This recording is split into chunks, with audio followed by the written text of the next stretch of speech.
होश में हमारे शब्दों को ध्यान से सुनना। जब इतना गलत हो जाता है तो अपना चेहरा अपने को पसंद नहीं आता और अपना जीवन अपने को पसंद नहीं आता और अपने अंदर से मन कहने लगता है नष्ट कर दो इस शरीर को।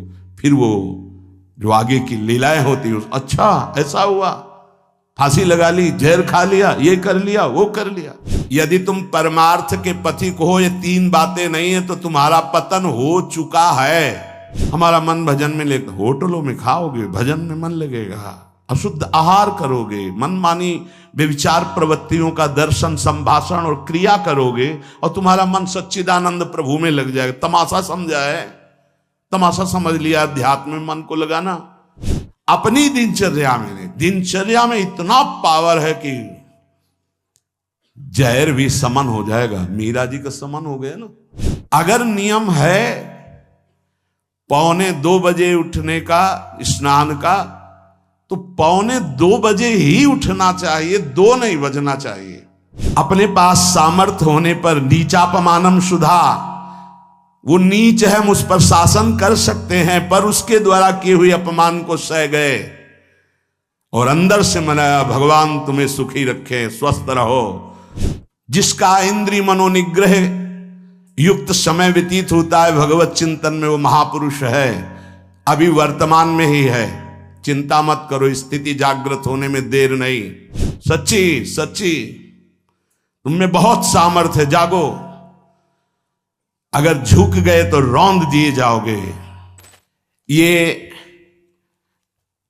8 बातें भगवत भक्त अपने जीवन में जांच ले कि है कि नहीं है, अगर ना हो तो धारण कर ले। पहला है, संत महापुरुष आपके जीवन में है कि नहीं, ये जांच करनी है। देखा है हमने, अगर किसी संत को आदर्श मानकर आप नहीं चल रहे हो तो दिमाग को खसकते हुए देखा, खसक गया है दिमाग। वो मनमानी आचरण केवल सिद्ध बनने के लिए कर रहे हैं। उनके आचरण ऐसे कि भोले भाले लोग ये समझे कि ये तो सिद्ध है। और जानते हो सिद्ध किसे कहते हैं? ब्रह्म भूता प्रसन्नात्मा न सोचति न कांक्षति समः सर्वेषु भूतेषु मद भक्तिम लभते पराम निर्माण मोहा जित संग दोषा अध्यात्म नित्या विनिवृत्त कामा द्वंद्व विमुक्ता सुख दुख संगई गच्छन्त मूढ़ा। ये स्थिति आनी चाहिए। पूरा कोरा, जैसे नाटक मंच पर नाटक किया जाता है ना, पूरा दिखाई देता है, पूरा नाटक। क्यों? क्योंकि कोई डांटने वाला नहीं है, कोई आदर्श नहीं है महापुरुष जीवन में। जो मन में आवे सो बोलो, जो मन आवे सो नाटक करो, तो 100 200 500 लोग भोले भाले जिनको ककाहरा नहीं आता परमार्थ का, वो कह देते मेरे भगवान, मेरे सिद्ध योगी, मेरे महापुरुष मिटिया मेट कर देते हैं। बात तो तब समझ में आवे जब रसिक जन पास करे, गुरुजन पास कर दे। अपने मन से कुछ नहीं होता, जिसे महापुरुष पास कर दे वही होता है। संत महापुरुष कहे ठीक चल रहे हो, ठीक है, या वो मौन स्वीकृति दे दे, ठीक है। अपने मन से सिद्ध बनने पर सिद्ध थोड़ी कोई हो जाता है। जीवन में तुम्हारे संत हैं कि नहीं, बस इतनी बात देखो। अब एक भगत जी आए थे, अपने लोग तो सबका आदर ही करते हैं। उनका दिव्य रूप से हनुमान जी हमारे सामने प्रकट हुए थे। सच्ची बात कह रहे हैं, जिस समय दिव्य रूप हनुमान जी ने धारण किया तो हनुमान जी महाराज के ही भाई पवन पुत्र भीम कंपायमान थे। भीम जैसे हनुमान जी वैसे भीम, बड़े बड़े पर्वतों को अपनी टक्कर से चूर करने की सामर्थ्य रखने वाले। अभी पैदा ही हुए थे भीम और गोद में लिए हुए माता कुंती चल रही थी। अचानक सिंह निकला, दहाड़ हुई तो गिर गए भीम। तो जो जिस चट्टान पे गिरे चकना चूर हो गई चट्टान, और उस आवाज से भयभीत होकर भाग पड़ा सिंह। अभी गोद में बच्चा थे। वो भीम जिस समय प्रार्थना की कि भैया मैं तुम्हारा वो दिव्य रूप देखना चाहता हूं, तो उनका काहे को तुम व्यर्थ में ऐसा तुम नहीं देख पाओगे। तो उनका हमारी लालसा है आपका छोटा भाई हूं तो अट्टहास किया हनुमान जी का वो दिव्य रूप कि कंपायमान होकर कह रहे थे, हे वायुपुत्र, हे पवन पुत्र, तुम अपने रूप का संवरण करो, मेरी सामर्थ्य नहीं। और वो व्यक्ति ऐसे कह रहा, मैं दिव्य हनुमान। हम कह रहे पाखंड मत करो, ठीक से चलो तो ये सब भगवत स्वरूप अनुभव में आ जाएंगे। ठीक से चलो, बड़ा विचित्र स्वरूप है। जब तक जीवन में कोई संत नहीं तो हम ये देख रहे हैं कि वो जीवन या तो पाखंड में सकिल जाएगा और या तो व्यर्थ के चिंतन में फंसा हुआ अपने को मान लेगा कि मैं सिद्ध हूं। आपका शब्द, आपकी दृष्टि, आपकी चेष्टा, तस्मात् शास्त्रम प्रमाणम ते, तब सिद्ध माना जाता है। बहुत सिद्धों के दर्शन हुए, गंगा किनारे सिद्धों का हमने कभी नहीं देखा ऐसा प्रमादी। सिद्ध प्रमादी नहीं होता। 95 वर्ष की आयु पूज्य स्वामी श्री ओंकारानंद सरस्वती जी महाराज 4 बजे एक अपने निजन से कहते, वो स्वेटर पहना दीजिए। बोले स्वामी जी अभी तो धूप है। नहीं, अंदर अभी जाएंगे, चिंतन में विक्षेप होगा, हमारे पास समय नहीं, डाल दो शरीर में। अब इसका एक साधारण शब्द हुआ, इसका प्रभाव इतना पड़ा कि इतनी अवस्था में इतने चिंतन परायण की स्वेटर पहनना है ये स्मृति बाधा ना पहुंचा पावे, डाल दो शरीर में। कितना सूक्ष्म। बड़े बड़े महापुरुषों को देखा है, अपने ब्रज के प्रेमी जनों को और ब्रह्मबोध संपन्न दोनों महापुरुषों को, किंचन मात्र कहीं भी कोई भी शास्त्र विपरीत शब्द नहीं, 1 सेकंड की चेष्टा नहीं पाई शास्त्र विरुद्ध। और यहां शास्त्र में है ही नहीं, हो वैसे सिद्ध हो रहे हैं। क्यों? क्योंकि जीवन में किसी आदर्श महापुरुष का अंकुश नहीं। अगर किसी संत का भय तुम्हारे जीवन में नहीं है तो ये माया रौन देगी, पक्का समझ लीजिए। कोई महापुरुष तुम्हारे ऊपर अंकुश लगाने वाला हो तो इसीलिए जो देहाभिमानी जी होते हैं भाग पड़ते हैं, क्योंकि उनकी सिद्धावस्था में वो बाधा पहुंचाएंगे गुरुजन। असली सिद्ध बनो, नाटक नहीं, तो भाग पड़ते हैं। और जो गुरुजनों की शरण में रहता है वो परिपक्व भगवत प्राप्त महात्मा बन जाता है। इसलिए पूज्य बाबा कह रहे, पहला, किसी महापुरुष का अनुशासन है कि नहीं। प्रगट में अनुशासन जरूरी है, प्रगट में अनुशासन जरूरी है। नारदानंद सरस्वती जी महाराज नैमिषारण्य के पीछे आए थे, कुछ परिकर उन्होंने बताया, अब वो पधार गए जो वहां के अधिकारी बनाए गए विवेकानंद जी। नए वस्त्र धारण करके आ गए। सदवई में मना है, यदि ऊपर का नया वस्त्र हो तो नीचे का पुराना और मलिन होना चाहिए। अगर नीचे का तो फिर ऊपर का पुराना मलिन, मैच नया, क्रीच एकदम, ये सब साधुता के कुछ नियम होते हैं, साधुता की एक मर्यादा होती है। तो वो दोनों नए पहन करके आ गए, भूल हो गई उनसे, देखा शिष्य। और नैष्ठिक ब्रह्मचर्य में सफेद कपड़े पहनाए जाते, तो और वो खिले हुए ऐसे बांधे, ऐसे सब उनकी दृष्टि गई। लाख लाख जहां बैठकर सत्संग सुनते हैं स्वामी श्री नारदानंद सरस्वती जी, बड़े ही महापुरुष थे, अपार भीड़। और सत्संग के बाद 1 घंटा सबको एकांत चिंतन करो। क्या वहां ब्रह्म ज्ञान का सत्संग होता था। प्रातःकालीन बेला पे जैसे अपने यहां सत्संग होता है, वहां थोड़ा विलंब होता था, 5:30 बजे। जो निज जनों का वो योग वासिष्ठ से कैसे तुम्हें बताएं, जो उस सभा में बस यही लगता है कितनी जल्दी देह राख छूटे और अपने स्वरूप में महापुरुषों का वचन का प्रकाश होता है। एक सत्संग होता था सामूहिक सब लोगों को, एक होता था पर्सनल, जो दिव्य साधक हैं केवल वही बैठ सकते हैं, अन्य नहीं। ऐसे पूज्य बाबा के यहाँ भी एक होता था पर्सनल ज्ञान का और एक होता था सामूहिक प्रवचन। तो उस समय सामूहिक सत्संग चल रहा था, काफी सब समाज लाखों की थी। देखा दूर से, एक शिष्य से कहा गौशाला में जाओ, गोबर को गीला कर दो। उनसे कहा विवेकानंद गोबर की छवियां भर करके यहां खड़े हो सत्संग के पास। अब वहां नन नच हो नहीं सकता। और गीला गोबर तो जो 2 घंटा सत्संग हुआ पूरा टप टप ऐसे कपड़ों में पूरी हालत बिगड़ गई। क्या था ये? संत शासन। अब दोबारा वो गलती नहीं होगी, समझाने की जरूरत नहीं, अब समझ गए कि हमसे गलती क्या हुई। संत शासन नहीं है तो ये मन बहुत विचित्र है, बहुत विचित्र है। इसीलिए पहला जो भी परमार्थ का पति को, चाहे ज्ञान मार्ग का, योग मार्ग का, किसी योग मार्ग की लौकिक ऊंचाई पर पहुंचे हुए कि गुरुदेव आए और उन्होंने कहा कि किसी कारण से शिष्य बढ़ जाए और अपने गुरुदेव की अवहेलना करे तो उसकी गति क्या होगी? उनका दुर्गति। दुर्गति, दुर्गति के सिवा उसके आगे कोई शब्द नहीं है। गुरु को पीड़ा है और शिष्य परम पद में पहुंच जाएगा? नहीं नहीं, ऐसा नहीं हो सकता। अनुशासन अत्यंत आवश्यक है। किसी भी वैभव या लोक व्यवहार या लोक मान्यता बढ़ जाने पर अपने गुरु का अपमान, गुरु की अवहेलना, तो उसकी दुर्गति पक्की।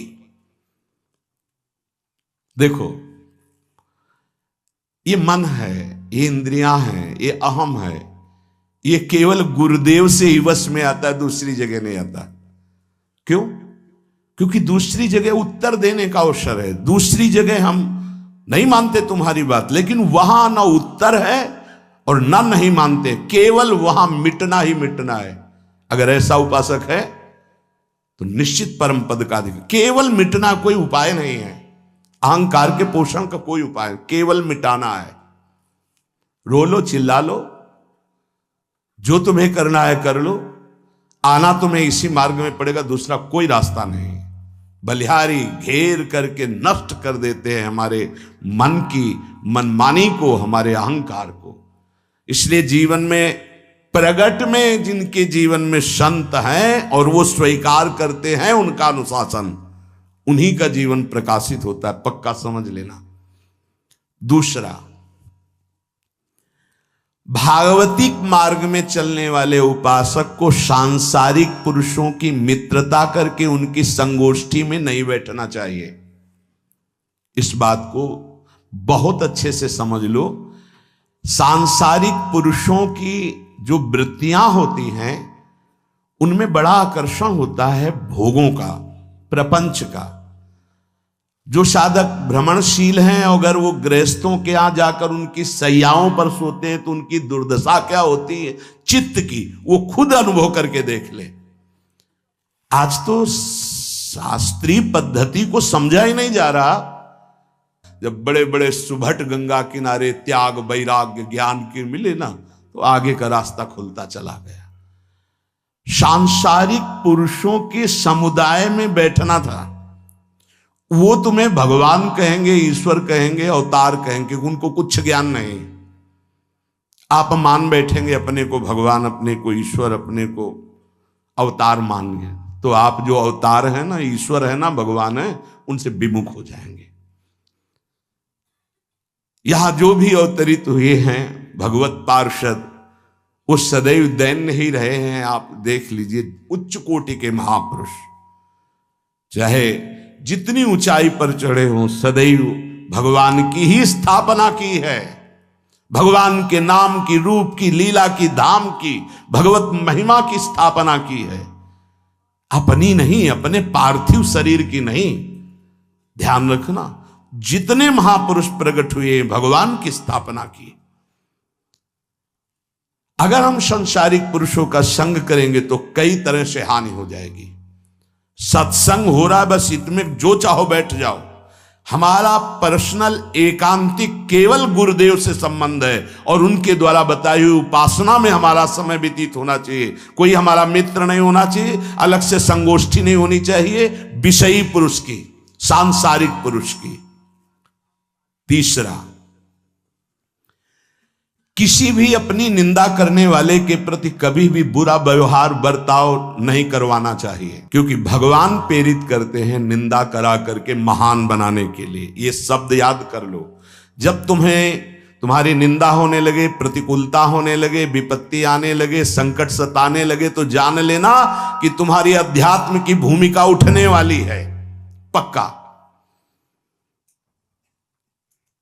ये अध्यात्म की भूमिका उठना बहुत कठिन होता है। अध्यात्म का प्रवचन कर लेना बहुत सरल होता है, नहीं? हाँ, चमड़ी को चिकनी करके और अध्यात्म का प्रवचन करने में कोई कठिनता नहीं, लेकिन चमड़ी और दमड़ी का राग मिटा दे फिर अध्यात्म की तरफ चले, ये किसी फक्कड़ महात्मा का कृपा पात्र ही होगा जो फकीर होगा, जिसने विश्व की समस्त भोग वासनाओं को रौंद करके अपने स्वरूप में स्थित हो गया। ऐसे महात्मा के संग के बिना अध्यात्म का रंग नहीं चढ़ सकता, और देखने को मिल रहा है। जब तक हमें अध्यात्म का परिचय नहीं है तब तक कहीं भी हम राजी हो जाते हैं। अरे राजी होने को तो टाकीज के सामने देखो जाके, हजारों की भीड़ लगती, लाइन में खड़े होते हैं, पैसा देते हैं, और क्या देखने जाते हैं? झूठा तमाशा। उनको आप क्या कहोगे? ज्ञानी कहोगे? सत्संगी कहोगे?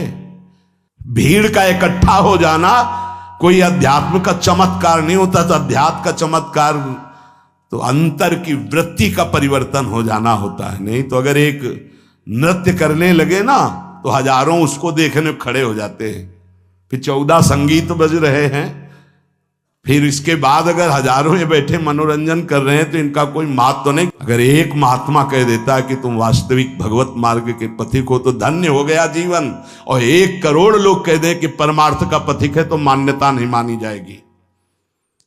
ये अध्यात्म है। अध्यात्म इसीलिए कह रहे हैं कि सांसारिक पुरुषों की संगोष्ठी में रति न करे। तीसरी, अपनी जब कोई निंदा करे तो उसका भला जरूर मना देना, बुरा मत मना देना, नहीं तो अध्यात्म छूट जाएगा। अपने पास सामर्थ्य होने पर नीचापमानम सुधा, वो नीच है, हम उस पर शासन कर सकते हैं, पर उसके द्वारा किए हुए अपमान को सह गए और अंदर से मनाया, भगवान तुम्हें सुखी रखे, स्वस्थ रहो, और कभी भी हम आपका विरोध नहीं करेंगे। जब अवसर मिले तब फिर हमारी निंदा करना, भगवान तुम्हें स्वस्थ रखे, तुम्हारा कभी अमंगल न हो। ध्यान रखना अध्यात्म। चौथा, अपने मुख से कभी किसी की निंदा ना करना। निंदा व्यक्तिगत नाम लेकर के की जाती है, सिद्धांत सार्वभौम वर्णन होता है। जैसे यहां हम कह रहे हैं, वो निंदा सिद्धांत के विपरीत आचरण में जो चलते हैं उनकी है। कौन है? नाम नहीं है, रूप नहीं है। सिद्धांत में चलना एक ये मार्ग, सिद्धांत से बिलक चलना ये पाखंड है। पाखंड और दंभ की निंदा होती, और सत्य की कोई निंदा करे तो वो प्रकाशित होता है। सत्य निंदा से ढकता नहीं। जैसे कोहरा थोड़ी देर के लिए सूर्य को ढकने का नाटक कर सकता है, लेकिन सूर्य जब प्रकाशित होगा तो कोहरे की धज्जियां उड़ जाएंगी। पांचवा, मान लेने की इच्छा का त्याग करके अपने समीप जो भी आवे, छोटा बड़ा सबको प्यार और मान देना। ये 8 अच्छे उपासक में सब लक्षण पाए जाते हैं। दूसरों को मान देने का स्वभाव रखना, चाहे छोटा बच्चा ही क्यों न हो। ये नहीं कि धनी मानी बड़ा आकर के धन राशि दे रहा है तो उसका सम्मान हो रहा है, और छोटा प्रणाम कर रहा है उसकी तरफ देखा भी नहीं जा रहा। नहीं, बच्चे से लेकर कोई भी सबको एक ही प्यार की दृष्टि से देखना, भगवत भाव से देखना, अपने को मान रहित और दूसरों को मान देने का स्वभाव बना देना। छठवां, अपनी इंद्रियों को सदाचार परायण रखना। इंद्रियां ये सदैव व्यभिचार की तरफ भागती हैं। नेत्र व्यभिचार दोष, बार बार दूसरों के प्रति देखना आकर्षणकारी, कैसा भी दोष अंदर का भाव हो, नेत्र दोष। दूसरों की बातें सुनना, श्रवणेंद्रिय दोष। वाणी से दूसरों की चर्चा करना, वाणी, ऐसे हर इंद्रिय अपने व्यभिचार में जाना चाहती है। सदाचार परायण उपासक होता है। कल की बात है, कल चिंतन हो रहा था श्रीमद् भगवत गीता जी का। अगर उपासक में सदाचार इंद्रियों की पवित्रता नहीं है तो ढकोसला के सिवा कुछ नहीं रहेगा। ये अच्छे से समझ लो। इंद्रियों का विलास चल रहा, खुला दिखाई देता है, खुला एक दृष्टि होती है उसमें दिखाई देता है। अंतर में ब्रह्म बैठा हुआ शांत मौन है और ये समझ नहीं पा रहा, केवल नाटक पे लगा हुआ है।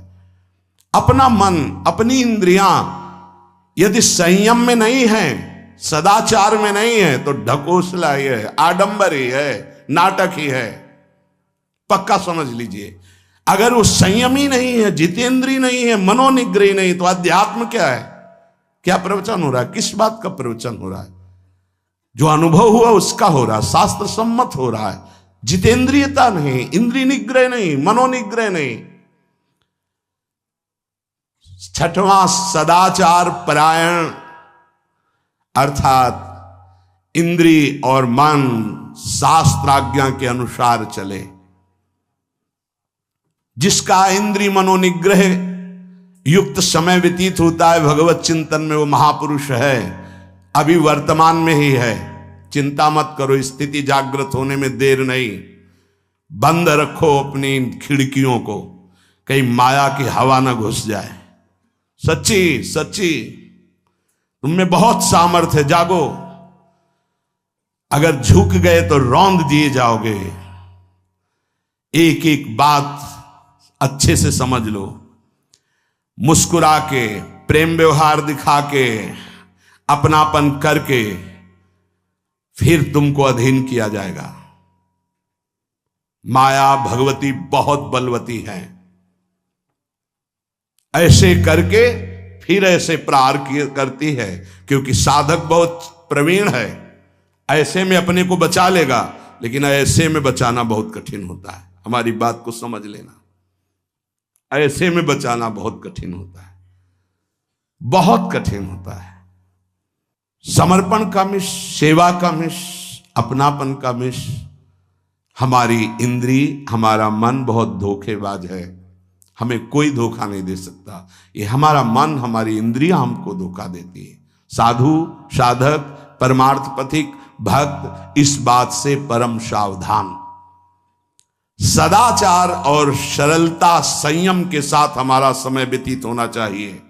किसी के गवाही की जरूरत नहीं है, किसी के प्रमाण की जरूरत नहीं। आप खुद अपने हृदय की भूमिका को नाप लीजिएगा, कितनी ऊंचाई पर चढ़ रहे हो आपको खुद अनुभव में समझ में आ जाएगा।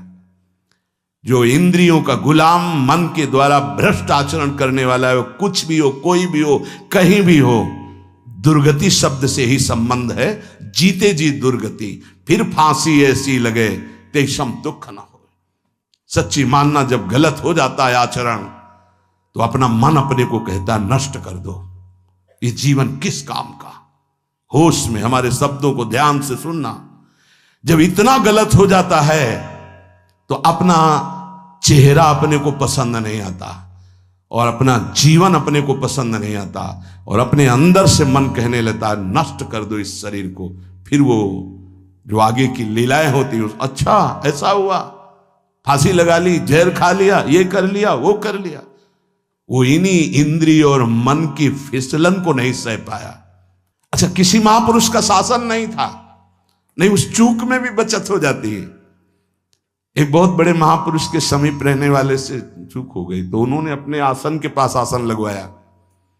सब साधुकों ने कहा कि बहुत बदनामी होगी, क्योंकि आपका नाम आगे है और वो आपके आश्रित है, ऐसा है किसी महापुरुष के। उन्होंने कहा तुम क्या समझते हो, ये बाया है, चूक हो गई, अब इसको कभी चूक नहीं होगी ऐसा बना देंगे, कभी त्रुटि नहीं होगी, इसको ऐसा बना देंगे। और वो फिर ब्रह्मावर्त बिठूर में रहे, और बहुत अच्छे महात्मा हैं, अब भी हैं।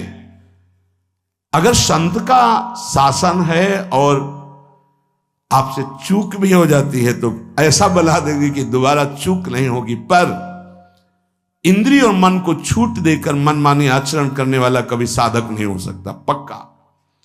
और आप सच्ची मानना, आपकी एक बार इंद्रिय मन छूट हो गई तो जिंदगी भर दबे रहोगे, दहाड़ने लायक नहीं रहोगे। माया तुम्हारे को सदैव कोसती रहेगी, तुम्हारा हृदय जलता रहेगा। ऐसा कैसे हो गया, ऐसा कैसे हो गया। जब ऊंचाई की तरफ सोचोगे तो सामने वो अगर प्रायश्चित करके मिटा दिया है तो बात है, नहीं तो वो कर्म सामने आ जाएगा। लगेगा नहीं हम इस ऊंचाई लायक नहीं है, नहीं हम इस ऊंचाई लायक। आपसे प्रार्थना कर रहे, अगर चूक हो गई हो तो उसको मिटा दो, नहीं आगे बढ़ने में बाधा पहुंचा देगा। अपने गुरुजनों से सलाह करके उसका प्रायश्चित कर लेना चाहिए। अगर गुरुजन कर दे जाओ कुछ नहीं तो कुछ नहीं, खत्म खेल, वो निपटा देंगे, वो करुणामय है, उनमें बड़ी सामर्थ्य है।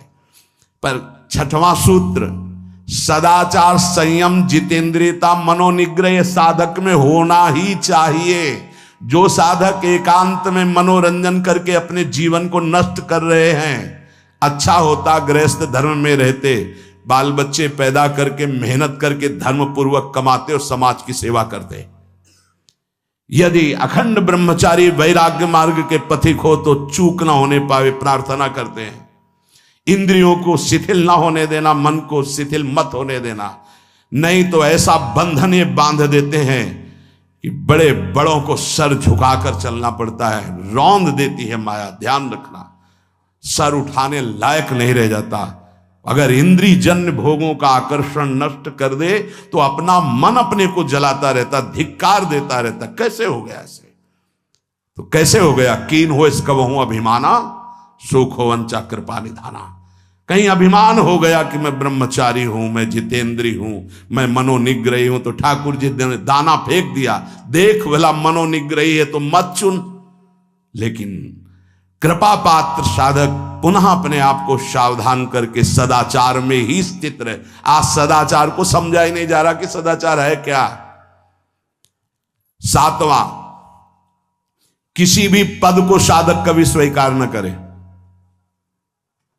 समाज में बड़े पद मिलते हैं, यहां भगवत प्राप्ति की वार्ता हो रही। किसी भी पद, किसी भी सम्मान को स्वीकार न करें। ये सब उपाधियां हैं, अगर उपाधियां स्वीकार की तो उपद्रव शुरू हो जाएंगे। कोई उपाधि स्वीकार न करो तो इतने महान बन जाओगे कि पूरे विश्व में तुम ही होगे। ये भी बात याद कर लो। कोई भी छोटी मोटी उपाधि स्वीकार की तो उस महान को नहीं प्राप्त कर पाओगे। विश्व में तुम ही होगे, या तो ज्ञान में तो एक तुमसे बड़ा कोई है नहीं, और अगर भक्ति में तो तुमसे छोटा कोई नहीं।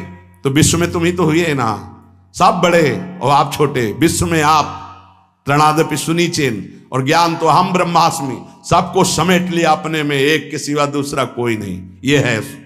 यह है उपाधि रहित महापुरुष की स्थिति। कोई उपाधि स्वीकार न। अनंत ब्रह्मांडों का महारत्न इंद्र नीलमणि, जहां जहां भक्त मेरा चरण रखे वहां वहां रखूं हाथ, पीछे पीछे मैं फिरूं कभी न छाड़ूं साथ। इससे बड़ा कोई पद होगा? निरपेक्षम मुनिम शांतम निर्वैरम समदर्शनम अनुब्रजाम्य हम नित्यम पूये यत्यंगुरेणु भी। जिसकी चरण रज लेने के लिए परब्रह्म परमात्मा पीछे डोलता है, वो है ये पद। जब कोई पद नहीं स्वीकार करता तो ये पद प्राप्त होता है। इसलिए सातवां, किसी भी उपाधि को, पद को साधक कभी स्वीकार न करे। आप यहां के अमुक बन करके अमुक नहीं, सेवाएं सब हैं पर सेवक हूं, कोई पद नहीं। देख लो बड़े बड़े महापुरुषों को। पूज्यपाद उड़िया बाबा जी ने जब देखा तो दंड का विसर्जन कर दिया कि पद की तरफ एक घसीट रहा है। गंगा जी में महाप्रभु चैतन्य देव ने गंगा जी में जो हमारे परम पद के बीच में आएगा वो सबका प्रवाहित कर देना ही उचित है। बहुत समझना, पूरे जीवन भर याद रखना, यह अध्यात्म है। अध्यात्म कभी कोई भी उपाधि स्वीकार ना करे। तो बहुत जल्दी उपाधियां सामने लिख दी जाती हैं, तभी कोई वो स्थिति ही नहीं आती। उपाधि, हमारे ब्रजमंडल में एक से एक महापुरुष हुए हैं। बाबा प्राण धन रहे हैं, कितने संत महापुरुष, और उनको यहां प्यार से ब्रजवासी जन मेरो बाबा प्रिया प्रीतम के लाडले। कोई उपाधि नहीं, कोई पदवी नहीं, कोई प्रतिष्ठा नहीं। और आठवां, ये आखिरी, किसी भी परिस्थिति में अपने आराध्य देव का चिंतन ना छूटने पावे। पूर्णता, ये तभी हो सकता है जिसके जीवन में ये तीन बातें हैं। आखिरी वाली बात, किसी भी परिस्थिति में अपने लक्ष्य का चिंतन न छूटने पावे। ये तीन बातें जिसके जीवन में हैं तो ये आखिरी बात पूर्ण होगी। आखिरी और पहली दो बहुत जोर की बात थी। पहली थी किसी संत महापुरुष का शासन, और पूर्णता आई किसी भी परिस्थिति में अपने लक्ष्य का चिंतन न छूटना। बीच में अपने आप सब आ जाएगा।